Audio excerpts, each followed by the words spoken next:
Hello, and welcome to today's story.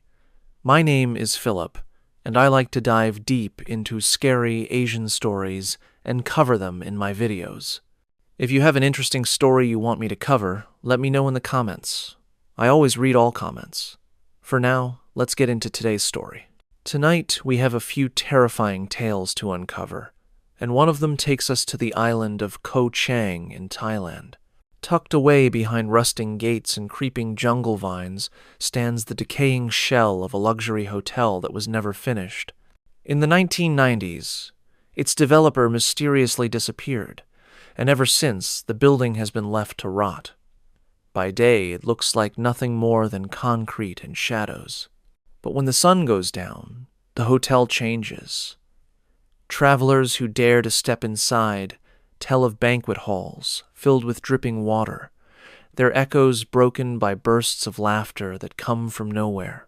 Some claim to see a pale woman in a red dress waiting at the reception desk, perfectly still, as though expecting guests who never arrive. Others whisper of climbing the stairs only to find themselves back on the same floor, trapped in a building that seems to fold in on itself. This is not simply an abandoned resort. It is a place that feels alive, and a place that does not want to let anyone leave. On the island of Koh Chang, there is a story that locals rarely tell directly. It is about a traveler who came looking for something simple, a quiet escape from the crowded beaches and busy hostels.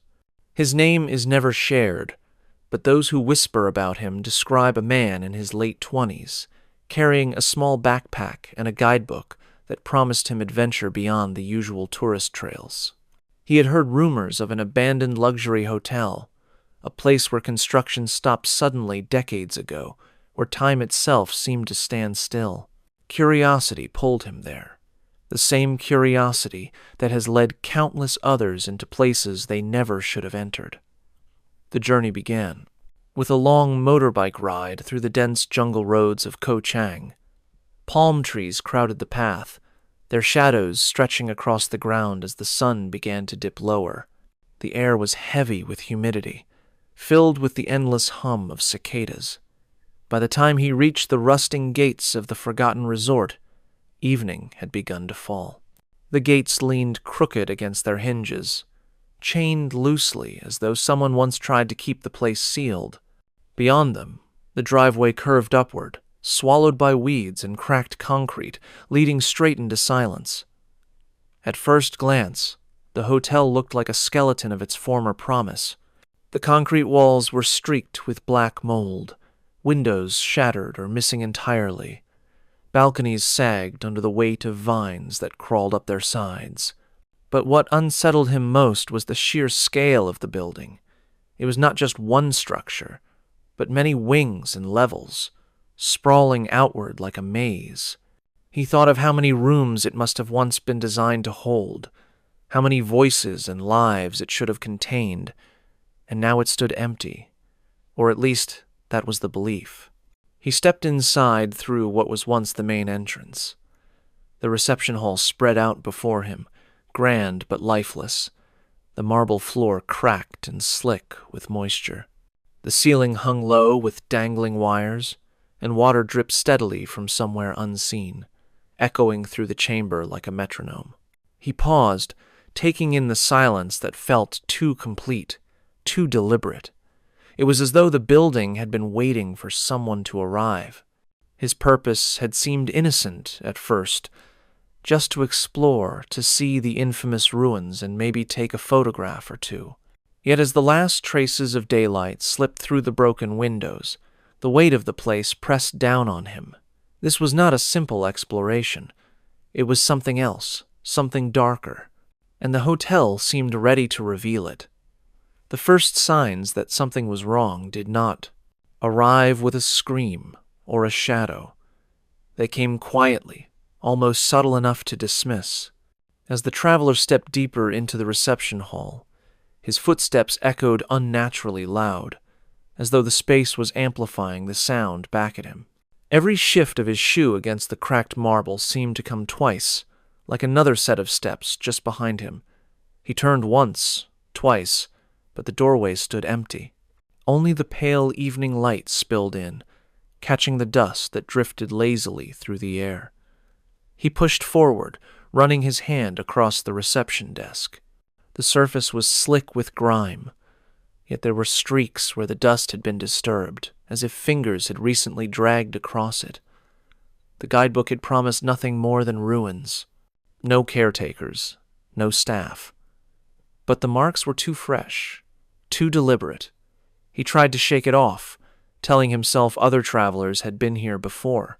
Yet the silence that pressed in from all sides suggested otherwise. The first complication came when he noticed something peculiar with the building itself. On his right, a wide corridor stretched into darkness, lined with doorways that gaped like hollow mouths. At the far end, something flickered. It was not the sharp white of a flashlight or phone, but the softer, golden pulse of a lamp. The traveler froze. Electricity had long been cut from this place. There should not have been any light. He took a step toward it, the sound of dripping water guiding his way, and then it was gone. The corridor returned to blackness, silent and empty. For a moment he wondered if it had only been his imagination, a trick of tired eyes in the dim light. But, just as the thought formed, a laugh carried faintly down the hall.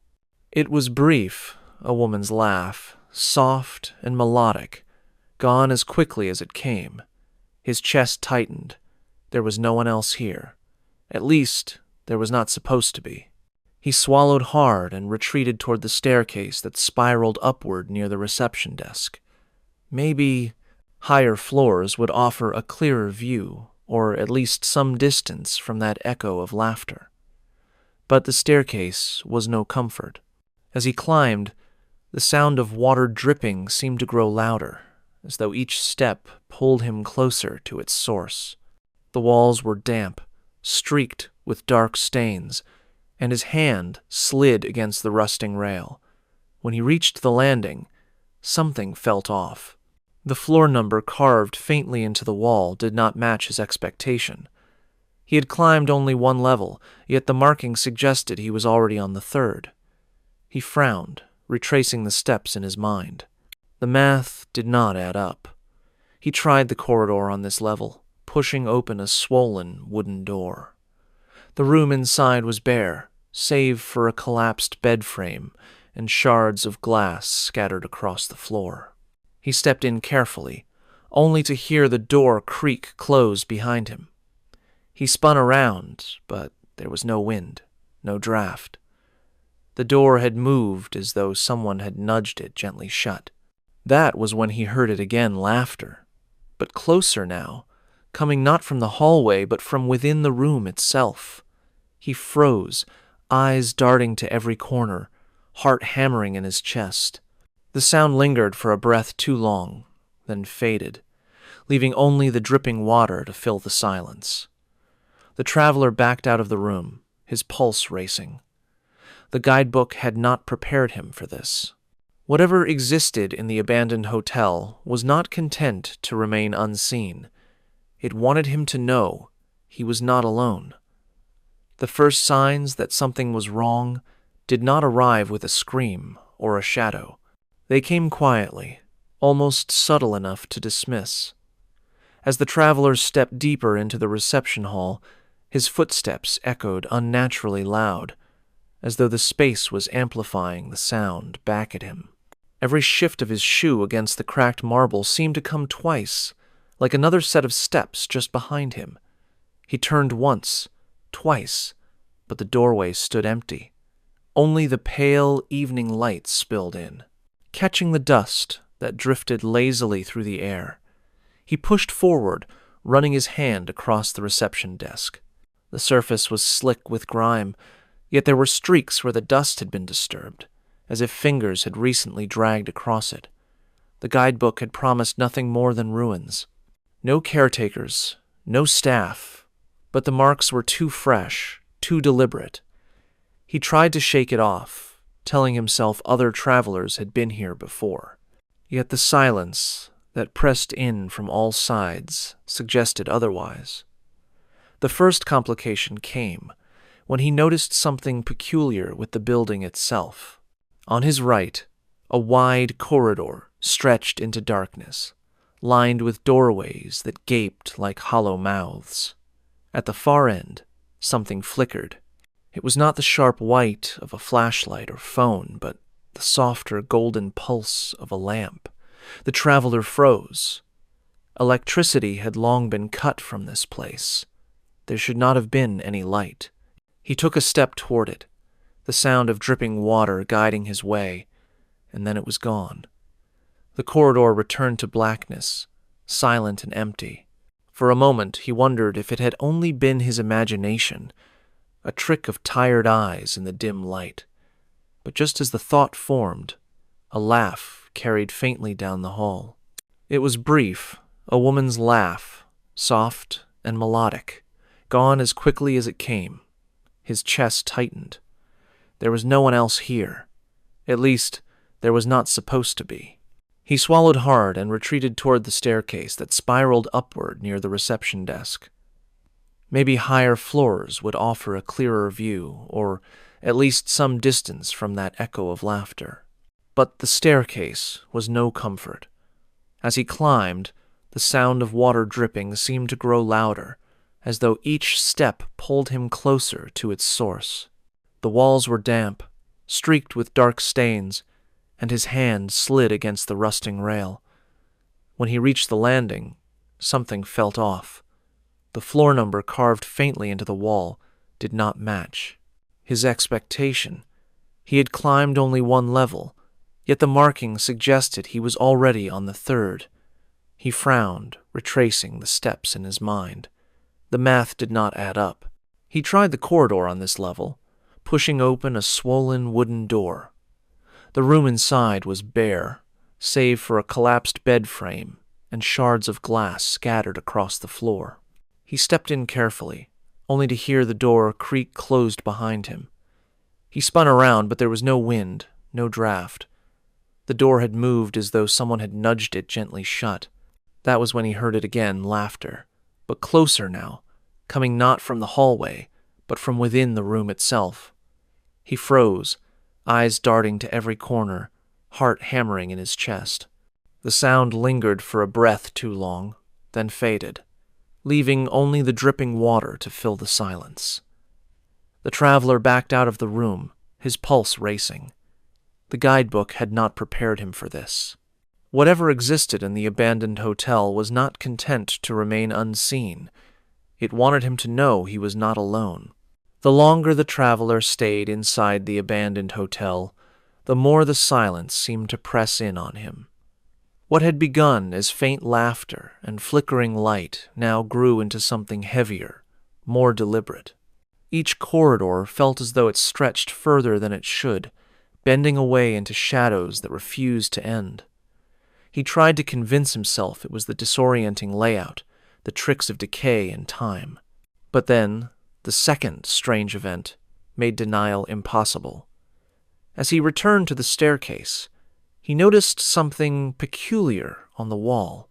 A message scrawled in faint, uneven letters, smeared across the damp plaster. At first it looked like streaks of water damage, but the closer he leaned in, the clearer it became.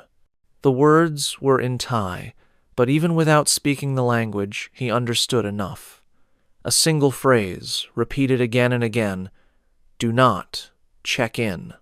The message looked old, but the edges of the letters were still wet, as though someone had drawn them only hours before. He recoiled, wiping the dampness from his fingers, the chill sinking into his skin. His heart thudded harder now. Someone had been here recently, or something wanted him to believe that. He pressed upward, climbing another flight of stairs, and that was when he met the conflicting presence. At the top of the landing, just beyond the weak glow of his flashlight, stood a figure. A woman, tall and thin, her hair long and straight, her dress a deep shade of red that seemed to drink in the dim light.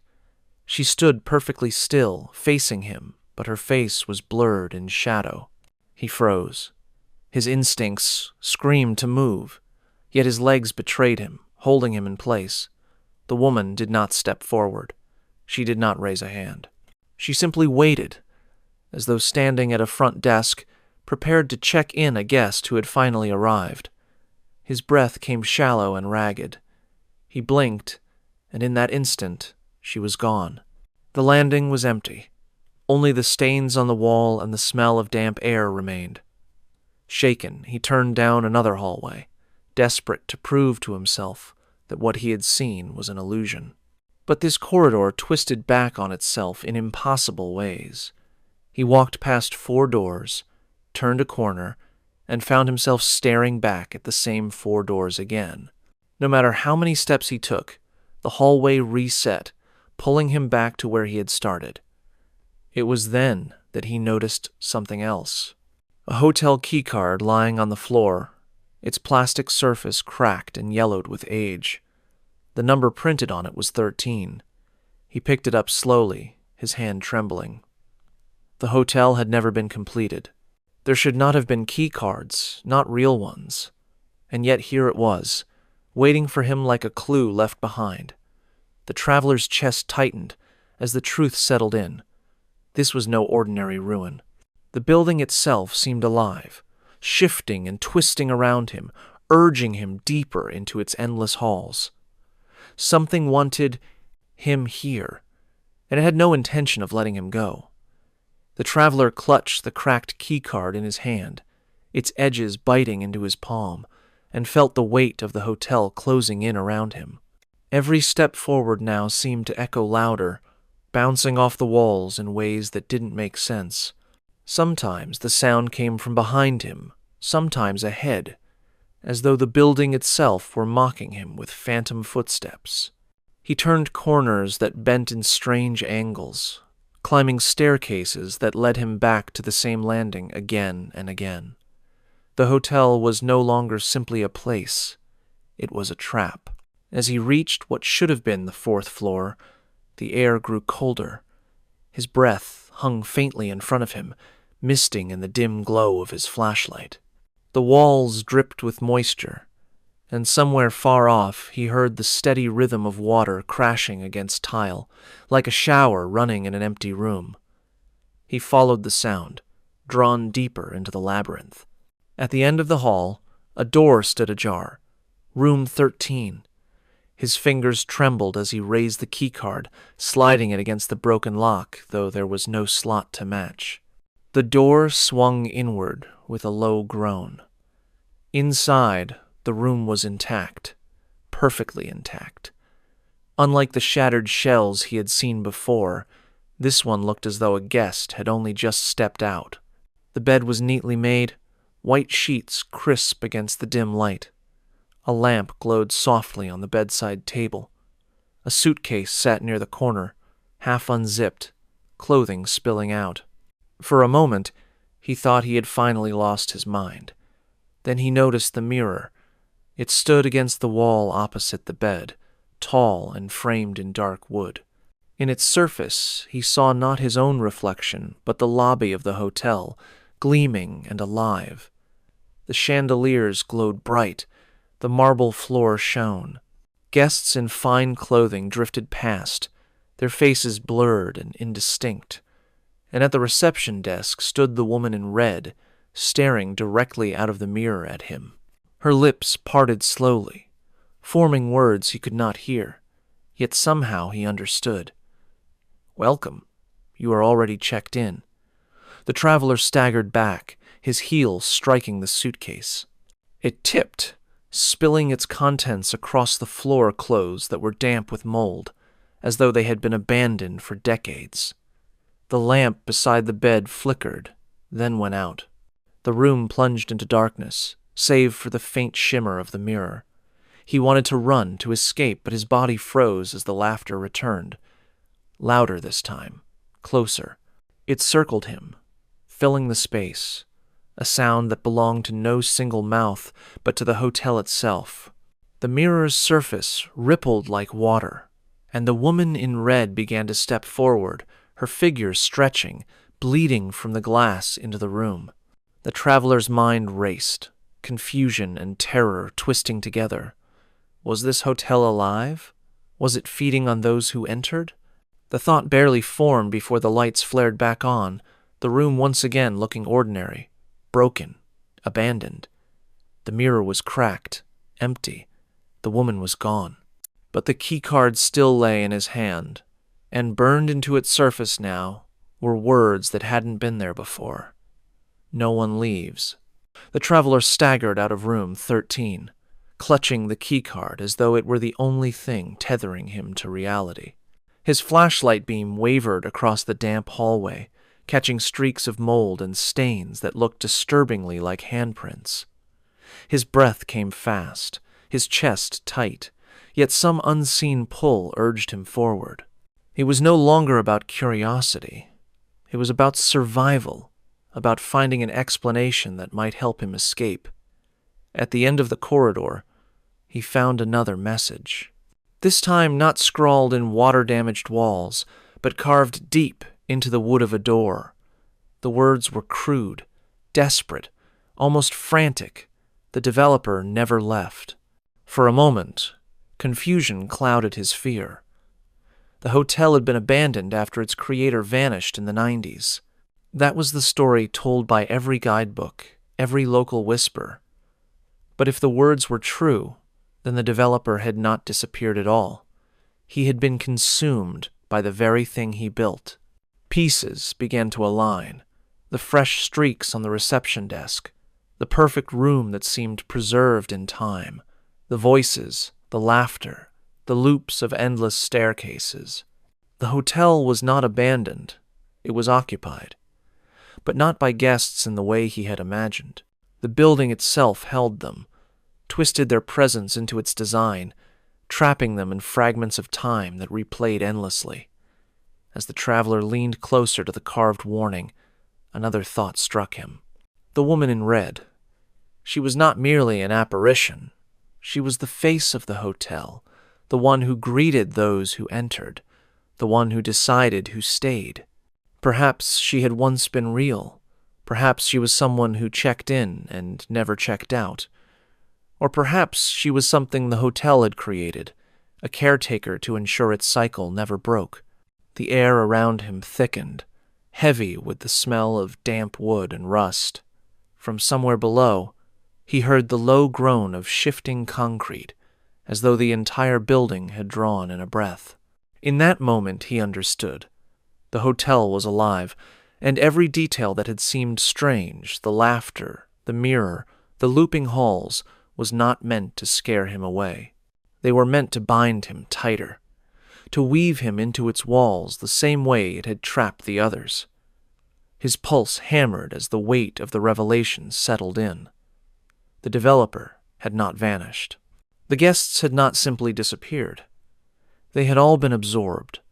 Their existence spread thin across the corridors, their voices echoing forever in the dripping halls.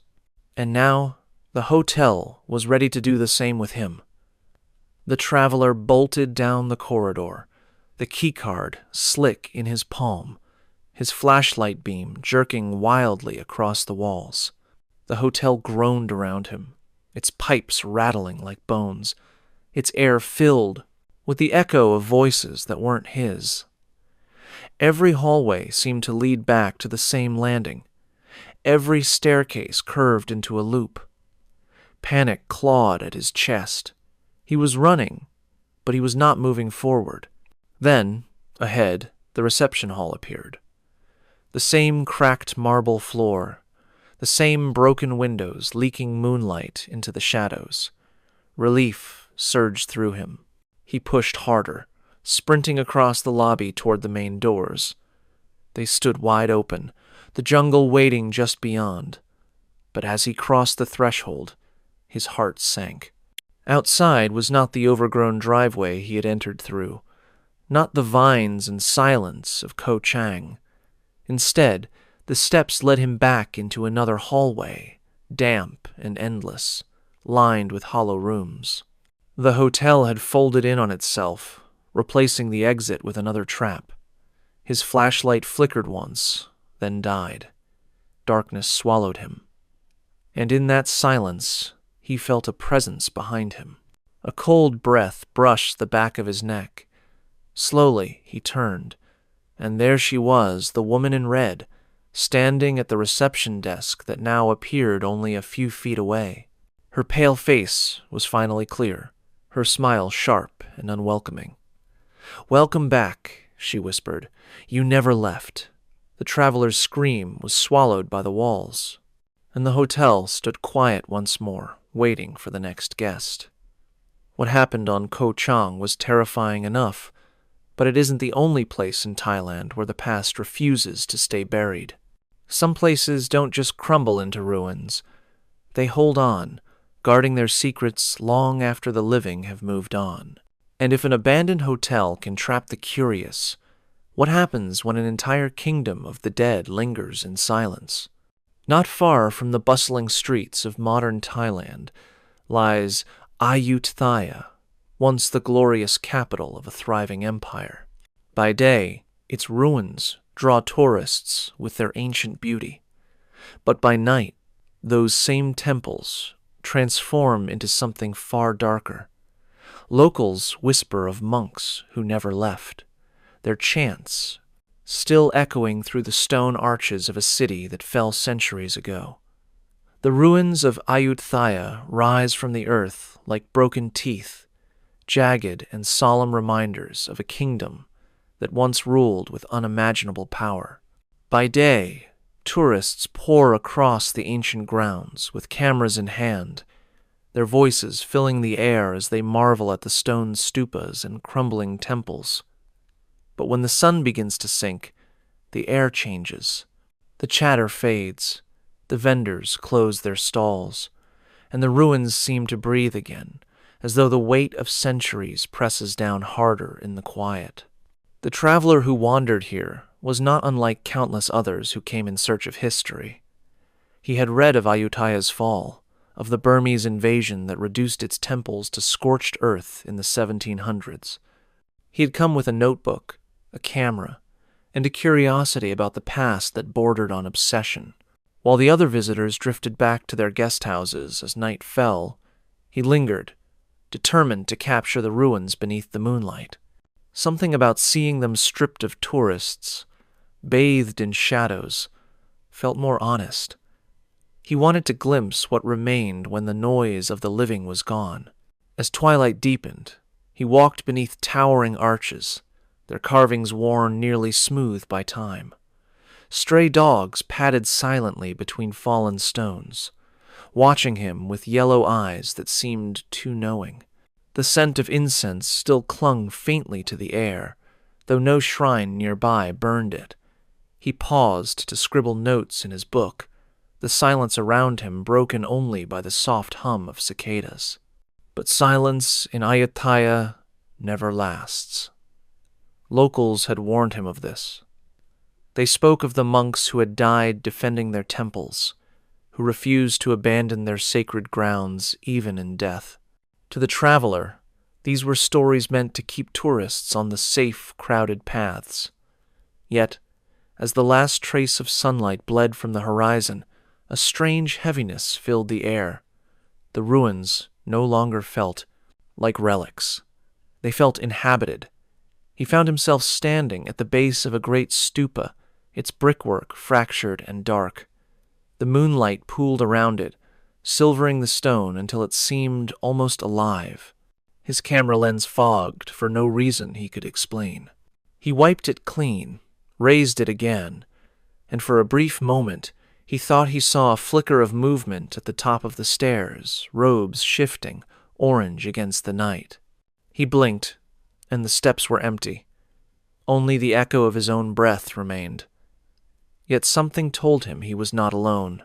The first sign that something was wrong came quietly, almost gently, as if the ruins themselves were testing how much the traveler was willing to notice. He had circled the stupa, snapping photographs of the cracked bricks, when the faintest sound touched his ears. At first it was no more than a murmur, so soft he thought it might have been the wind brushing through the arches. But as he paused, lifting his head to listen, The sound clarified into something far more deliberate. It was chanting. Low, steady, rhythmic chanting. He spun around quickly, flashlight beam cutting across the stone. No one was there. The tourists had long gone. The stray dogs had disappeared into the night, and yet the sound persisted. It was not loud, not yet, but it was unmistakable. Monks, or at least the voices of monks, were reciting prayers somewhere within the ruins. The traveler tried to steady his breathing. Perhaps he was not alone after all. Perhaps some local monks had returned after the tourists had left, offering prayers to the memory of their ancestors. That thought comforted him for a moment, enough to calm the racing pulse in his chest. He followed the sound, letting it guide him through a narrow archway. The passage opened into a courtyard littered with broken statues. Many had lost their heads centuries ago, leaving only torsos and hands folded eternally in prayer. The chanting grew clearer here, but the courtyard was empty. His flashlight swept across the ground, over stones and weeds, and found nothing but shadows. The sound shifted again. What had been behind him now seemed to come from ahead. He moved cautiously, gripping his flashlight tighter, drawn toward the crumbling steps of another temple. The chanting grew louder as he climbed, but when he reached the top, the voices cut off in an instant. The silence hit him harder than the sound itself, as if something had been watching and waiting for him to arrive. He called out softly in Thai, the few words he knew, asking if anyone was there. No reply. His voice echoed back to him, thin and small against the vastness of the ruins. He exhaled, trying to shake the chill creeping up his arms. It was late, and his mind was playing tricks on him. That was all. But then came the second sign. At the far end of the temple hall, framed by broken stone pillars, figures moved. At first, only shapes, blurred by the darkness. But soon unmistakable monks in saffron robes, walking single file in the traditional way, heads bowed, steps in perfect rhythm. The traveler froze. Relief washed over him for a moment. Real monks, real people. He raised his hand, ready to call out again, and then he noticed. Their faces were hidden, shrouded in shadow that clung too thickly to be explained by the night. He strained his eyes, trying to catch a glimpse of even one feature, but there was nothing. Only the suggestion of faces, hollow and dark. He took a cautious step forward, his flashlight flicking nervously across the hall. The beam passed over the figures, and in that instant, they vanished. The hall was empty, the silence absolute. The traveler's hand shook as he lowered the light. Questions tumbled through his mind, none of them with answers. Had he seen living monks? Had the ruins tricked his vision, or had the stories whispered by locals been true all along? The chanting had stopped, but its echo still rang in his ears, steady and unrelenting. The ruins of Ayutthaya were not empty. And now, he realized, they were watching him. The traveler stood frozen in the temple hall, staring at the spot where the monks had vanished. His breathing grew shallow, and he forced himself to back away slowly. Yet, as his footsteps echoed against the stone, the sound of chanting returned softer at first, then building again, layering over itself as if more voices were joining the chorus. It came from everywhere this time, rising from the ruins themselves, vibrating through the walls, through the ground, even through his own chest. He stumbled out into the courtyard, hoping the open air would break the illusion. But the sound followed him, chasing him across the ruins with relentless patience. Then he saw at a smear of saffron orange, near a collapsed arch, one monk, standing apart from the group he had seen earlier. This one did not move. His head was bowed, hands pressed together in a gesture of prayer. The traveler felt a surge of courage. Perhaps this was a living monk, someone he could approach for reassurance. He stepped closer, calling out in Thai again, his voice trembling with hope. The figure did not respond. The chanting swelled, so loud now it seemed to pulse in his skull. He raised his flashlight, shining it directly at the monk. The light caught the robe. It fluttered gently, as though touched by wind, but there was no body beneath it.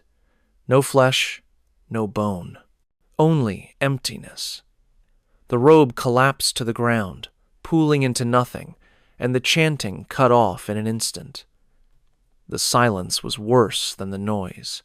His chest tightened, panic pressing hard against his ribs. He turned to flee, only to stop short. Across the ruins, near the great stupa, another figure stood watching him. This one did not wear robes of orange.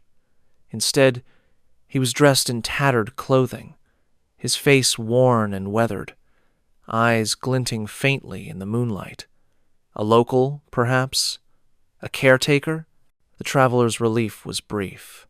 The man raised one arm and gestured, sharply, shaking his head. A warning. Get out. The traveler froze, uncertain whether to trust him. But before he could act, the figure backed into the shadows and disappeared, leaving no trace behind. Confusion gnawed at him. Were the monks the danger, or was the man warning him of something else? He turned in circles, scanning the ruins, but the air had shifted again. The smell of incense was stronger now, sharp and cloying, as though hundreds of sticks had been lit at once. His eyes stung, watering as the chanting resumed, louder than ever, filling every corner of the ancient city. The traveler stumbled backward, clutching his chest, the weight of unseen eyes heavy on him. The ruins of Ayutthaya no longer felt abandoned. They felt occupied, alive, guarded by something that refused to be forgotten. And the deeper he went, the more it seemed those guardians were closing in. The traveler's pulse thundered in his ears as the chanting swelled, rolling like a tide that crashed against the walls of the ancient ruins. Every corner he turned seemed to bring him deeper into the sound, as though the entire city had become a single echo chamber. He clutched his flashlight like a weapon, the beam slicing through the thick incense smoke that drifted inexplicably through the open air. The ruins blurred around him, shapes shifting in the haze until he could barely tell where he was. Then he saw them. Through the arch of a collapsed temple wall, a line of monks emerged. Their saffron robes glowed faintly in the moonlight, their movements slow, deliberate, perfectly synchronized. They filed past one another, dozens of them, each step striking the ground in unison with the pounding in his chest. Their heads were bowed, hands clasped, their faces still hidden in impenetrable shadow. The traveler froze, unable to move. The chanting grew louder as the monks approached, their voices weaving into a low drone that seemed to shake the very stones. He wanted to call out, to beg for understanding, but his throat tightened, no sound escaping. The monks turned toward him as one, their movements mechanical, inhuman. The air thickened until he struggled to draw breath. One monk stepped forward, breaking from the line. His robe fluttered, as though caught in a wind the traveler could not feel. Slowly he raised his head. The shadows peeled back, just enough to reveal his face, or what should have been a face. Instead, there was only a hollow void, an endless blackness that pulled at the edges of the traveler's vision. The traveler stumbled backward, choking on fear. His flashlight flickered, the beam cutting in and out, illuminating fragments of the scene. For a moment, the monks appeared countless, stretching back into the ruins like an infinite procession. In the next flicker, they were gone only to reappear even closer, their silent steps drawing them toward him. He turned to run, but the ruins betrayed him. Where the stupa should have been was another corridor. Where the courtyard should have stretched wide was another wall. The city was shifting, twisting itself into a labyrinth designed to trap him. The chanting pierced his skull, now deafening, as though the monks were inside his head. He pressed his palms to his ears, but the sound only grew clearer. Words formed within the drone, foreign yet understood. Do not disturb. Do not forget. Do not leave. He fell to his knees, the weight of it crushing him. His vision swam, the ground beneath him trembling as the monks encircled him. Their shadows stretched long, converging over his body like a cage. In the center of the ring, the hollow-faced monk raised his hand, pointing directly at him. The chanting stopped. The silence was absolute, suffocating. And in that silence, the traveler realized the ruins of Ayutthaya were not ruins at all.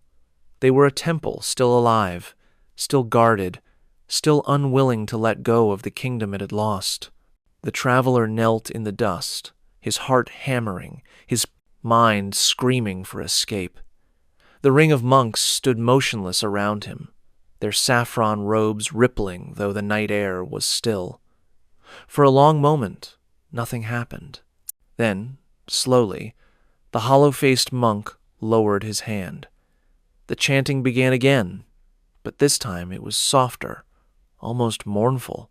The words carried a rhythm of grief, of loss, as though the voices were not condemning him but reminding him of something forgotten. Through the haze of fear, fragments of history flickered in his thoughts. Ayutthaya had not simply fallen. It had burned. Thousands had died defending their temples. Monks had been slaughtered as they tried to protect sacred relics. The ruins beneath his feet were not empty. They were a graveyard, every stone heavy with the memory of sacrifice. The warning carved into the silence of this place was clear now. The monks had never left. The traveler's flashlight flickered once more, casting pale light across the faces that should not have been blank. And for the briefest moment, he saw them. Not voids, not shadows, but faces etched with exhaustion and sorrow. Their eyes were downcast, not in malice, but in endless mourning. They were not there to harm him. They were guardians, bound to these grounds, repeating their chants to ensure that the kingdom's fall was never erased by time. He felt the weight of their gaze pressing into him, urging him to understand. Every laugh he thought he had imagined, every flicker of robes in the corner of his vision, it was all part of the same message. The city's spirits wanted to be remembered. To be disturbed was not the danger. To forget them was... The hollow-faced monk, or perhaps the leader among them, stepped closer. His hand rose again, but not in accusation. He extended it outward, palm open, as though offering something invisible. The air grew heavier with the smell of incense, stinging the traveler's throat, clouding his vision. He clutched at his chest, struggling to breathe, and in that clouded moment, the truth settled over him like a shroud. The monk's presence was not random, not fleeting. They were bound to this place, as tightly as the cracked bricks and broken statues. The chanting that chased wanderers back to their guest houses was not a curse. It was a call, a reminder, an echo of devotion that refused to die. The traveler staggered to his feet, his knees shaking. He could not stay. He could not bear the weight of their sorrow. But as he turned, the monks did not follow. Their voices rose higher, louder, echoing across the ruins, with a power that shook his bones. The message was clear. He had seen enough. He would carry their story, whether he wished to or not. The traveler stumbled back through the ruins, his flashlight beam trembling across the broken stones. The chanting still rang in his ears, louder than the insects, louder than his own breath. Every step felt like walking through water, heavy and unsteady, as though the earth itself wanted to keep him there. At last, he saw the outline of the main gate ahead. Relief surged through him. Beyond it lay the narrow street back to his guest house. back to the world of the living. He broke into a run, his shoes scraping against the ancient bricks. The chanting followed, never fading, echoing across the ruins like an unending prayer. He burst through the gate, heart pounding, lungs burning. The sound dimmed, then vanished entirely. Silence wrapped around him. For the first time all night, he felt air that was not heavy with incense. He bent forward, catching his breath, trying to convince himself it was over. But when he glanced down, his hands froze. Clutched in his palm was something he had not taken with him.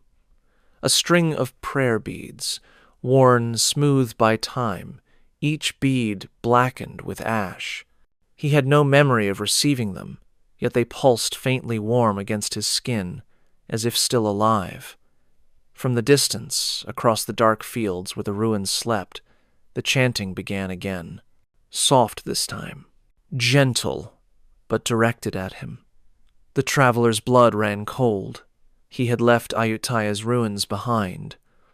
Or had he simply carried them with him?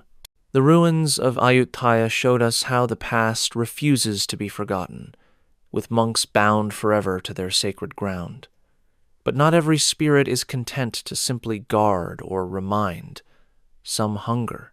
Some reach into the world of the living not to be remembered, but to feed. Far to the north, beyond the city of Chiang Mai, the forests grow thick and endless, hiding shadows that villagers know too well. Here, the danger is not in ancient temples or abandoned hotels, but in the dark hours of the night when travelers close their eyes. Because in these forests, there is said to be a ghost that slips silently into bodies, gnaws at the soul, and leaves its victims marked. This is the tale of the Phi Pop, the hungry ghost of Chiang Mai. 2 stories done and 1 to go. I hope you like the stories so far. When I make these long videos, there are nights where I stay up really late working on them. If you'd like to sponsor my coffees for those nights, I'd really appreciate it. Of course, you don't have to. I truly enjoy making these videos for you. But if you'd like to, there's a link below the video. Oh, by the way, I wanted to let you know that tomorrow I'll be uploading a story about a Japanese wife to an American man, but the woman turned out to be a ghost. It's a truly happened story. Make sure to subscribe and turn on notifications so you don't miss it. The forests outside Chiang Mai stretch for miles, dense and untamed, where the hum of cicadas never stops and the canopy above blocks out the stars. It is a place of beauty by day, where hikers and backpackers wander narrow trails lined with bamboo and teak, snapping photos of waterfalls and breathing in the earthy scent of damp soil. But by night, the forest changes. The air grows heavy, and the silence between the insects feels unnatural, as though something unseen is listening. The traveler in this story was a backpacker from Europe, young, eager, and always looking for experiences that were off the beaten path. He had heard about remote huts on the edge of the forest, simple bamboo shelters where one could spend the night in peace, far from the city. The idea appealed to him. No crowded hostels, no noisy streets, just the quiet of the jungle and the chance to wake up to birdsong. He rented a motorbike and drove for hours, winding through roads that grew narrower and darker the deeper he went. Villagers watched him pass, their eyes following him with something he couldn't quite place. Was it curiosity or caution? At a small village on the forest's edge, he asked about staying in one of the huts. The old woman who rented them out hesitated before handing him a key. Her words were simple: "Keep the fire burning, and do not sleep with the door open." The hut itself was little more than a raised platform with thin bamboo walls and a thatched roof. Inside, a woven mat and a thin blanket waited for him. It felt rustic, even charming, exactly the kind of experience he had been searching for. Yet as the sun dipped and the forest swallowed the light, a creeping unease settled over him. The bamboo walls were so thin he could hear every rustle outside, every branch snapping under the weight of something unseen. He lit the small fire pit, as the woman had instructed, and sat listening to the crackle of flames. The night was alive with sound frogs croaking, insects buzzing, but every now and then those sounds seemed to hush, replaced by something else.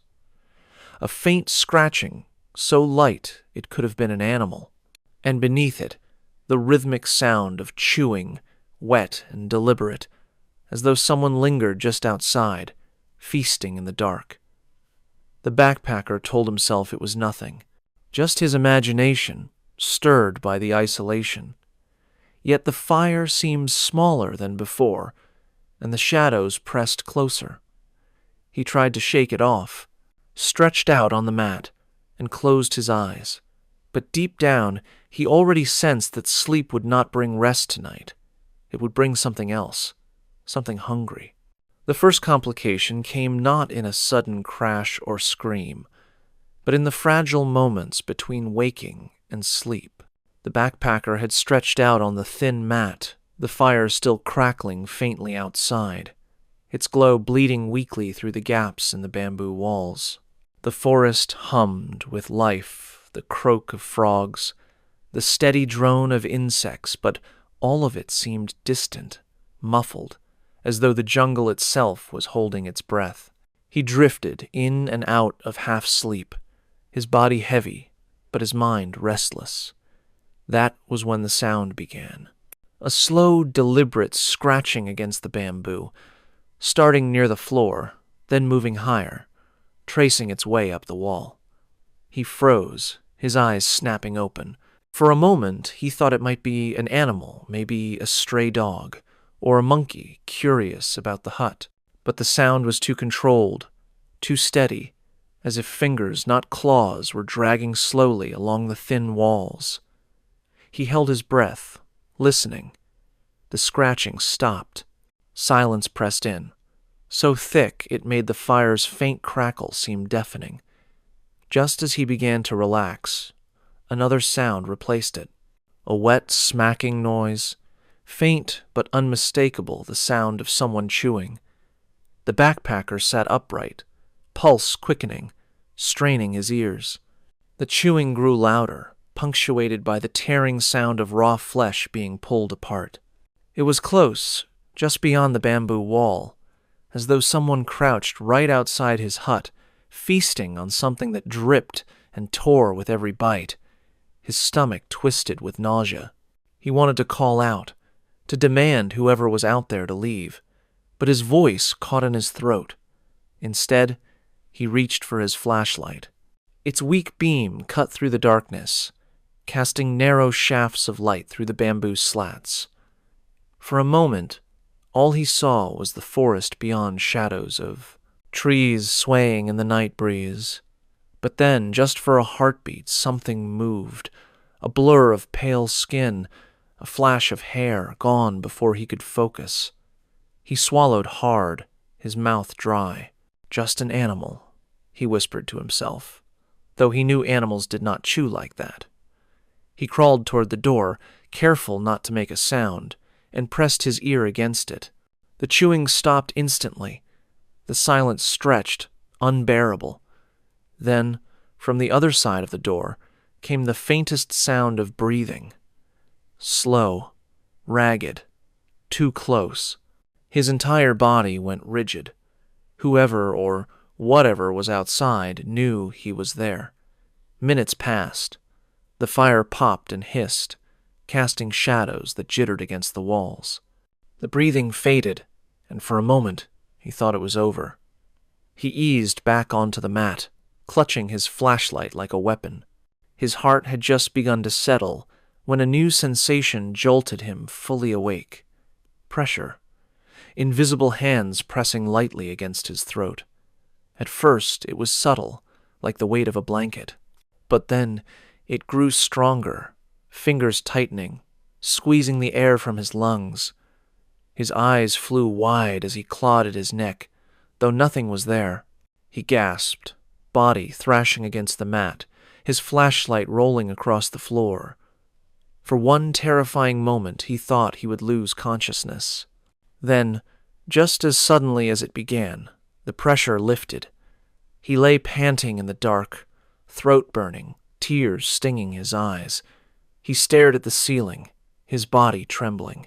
Something had been inside the hut with him, or perhaps inside him. The fire sputtered outside, but it no longer felt like protection. The warning from the old woman echoed in his head. Keep the fire burning. Do not sleep with the door open. And now he understood why. The backpacker lay trembling on the mat, his throat raw where invisible fingers had pressed down. Every nerve in his body screamed for him to flee, to throw open the bamboo door and run into the forest. But instinct told him leaving the hut would be worse. The old woman's warning clung to him like smoke. Keep the fire burning. Do not sleep with the door open. His gaze darted to the fire pit outside. Through the cracks in the bamboo wall, he could see the faint glow had dimmed. The flames were collapsing into embers. A jolt of panic shot through him. The one thing he had been told to do, the one fragile barrier between himself and the stories he had laughed at, was failing.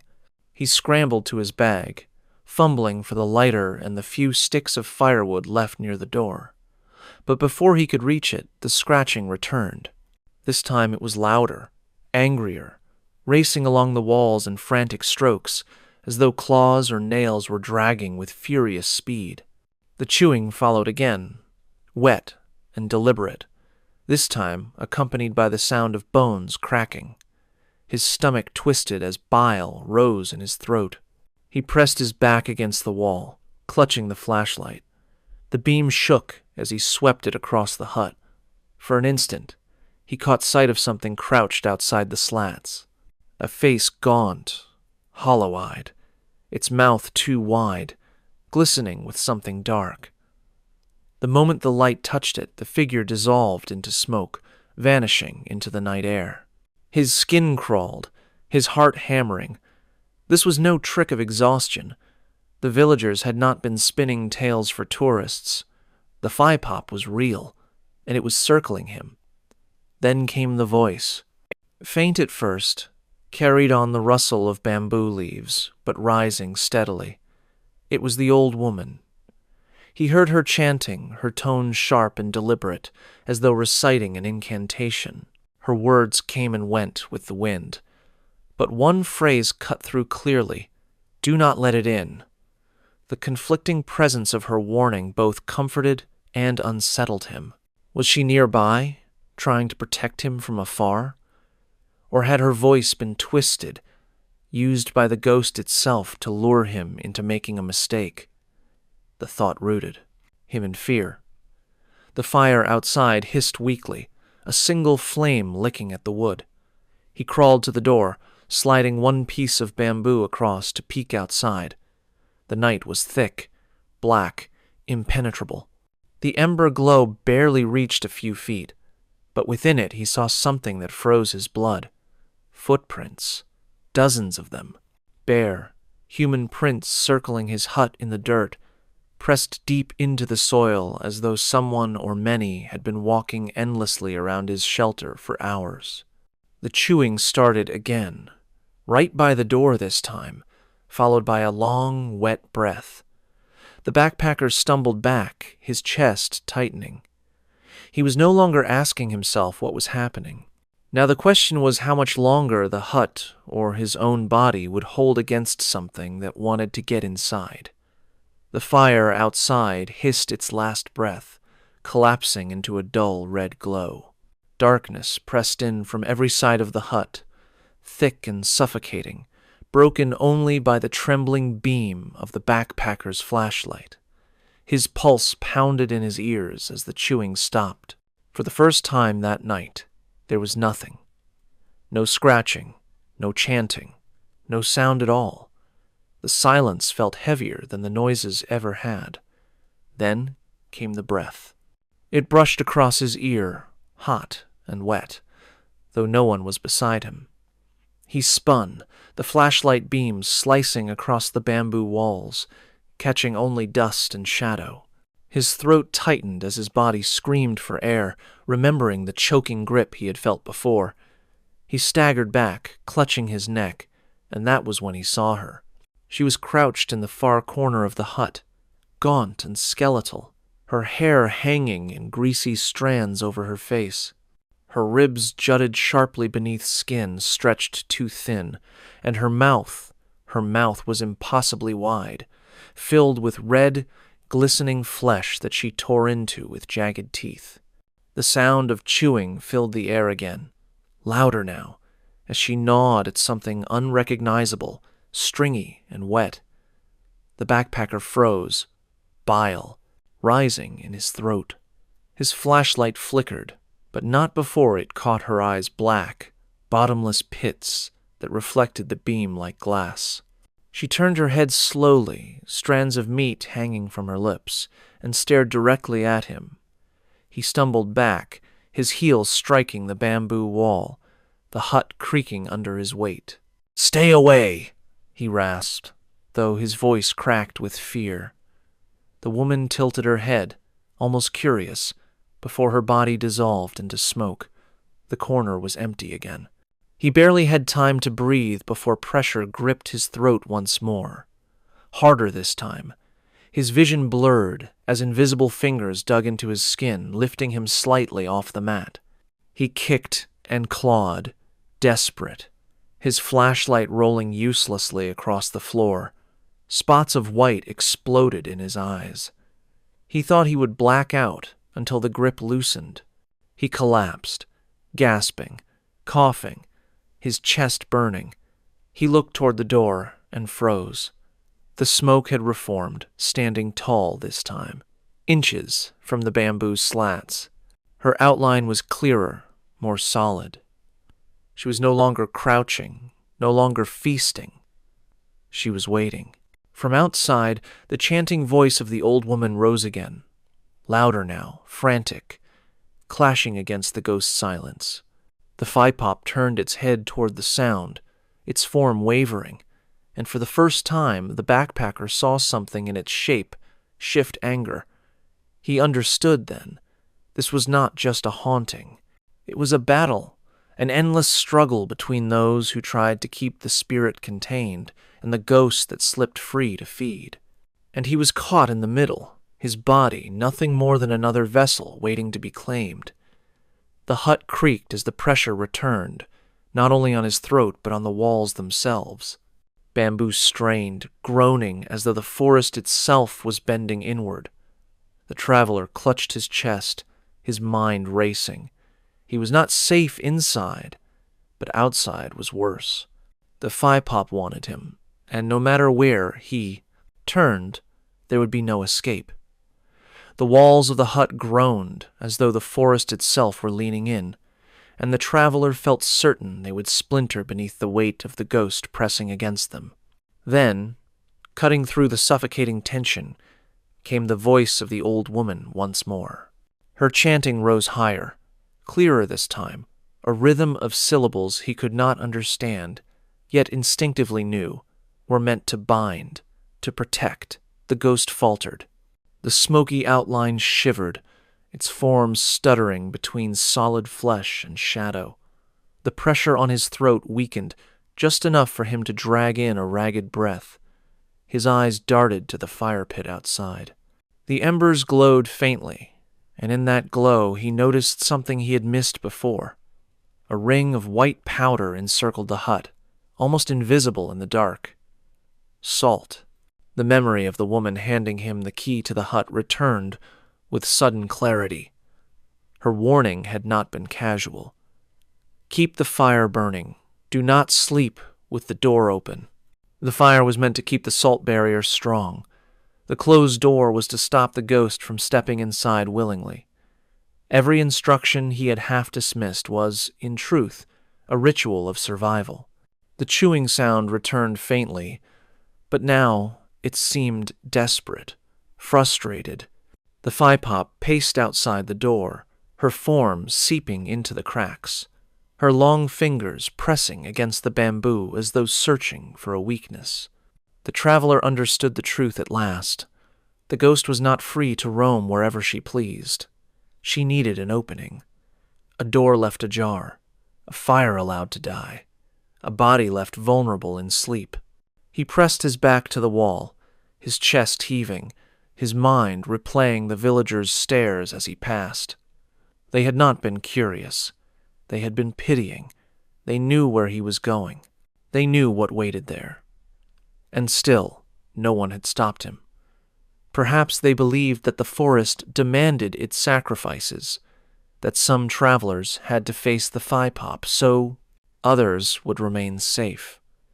The chanting outside shifted, the woman's voice breaking into a raw plea, urging him to endure. The smoke form of the ghost trembled, its face pulling into something grotesque, a mouth stretched too wide, teeth bared in fury. She had been feeding for centuries, slipping silently into huts and bodies, consuming life where she could, and now she wanted him. The traveler's throat burned, but his mind was clear. The warnings had not been superstition. They were the only thin shield between life and the hunger waiting in the dark, and now that shield was breaking. The chanting outside reached a fever pitch, the woman's voice cracking as though her throat might tear. The traveler pressed himself against the wall, his breath coming in shallow gasps.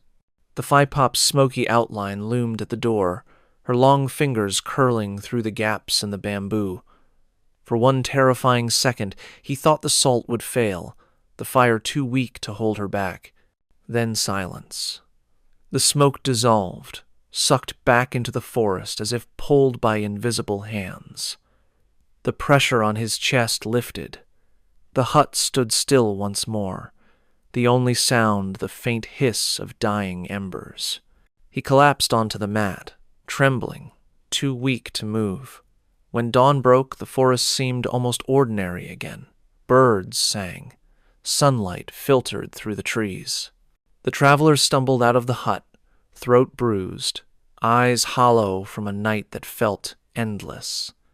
The old woman waited at the edge of the village, her face drawn and pale. She said nothing. She only pointed at his hands. He looked down. His palms were smeared with blood, not his own. No explanation followed. The villagers turned away as he passed, their silence heavier than any words. He left the forest that morning, but the sound of chewing followed him, faint and steady just at the edge of hearing. And deep in the bamboo, when the night returned, the Phi Pop waited for her next meal. I hope you enjoyed these stories. Tomorrow, we will be uploading another terrifying story about a Japanese wife to an American man, but the woman turned out to be a ghost. It's a truly happened story. Feel free to subscribe and put on your notifications to never miss another scary video. I upload almost every day. Wish you all the best.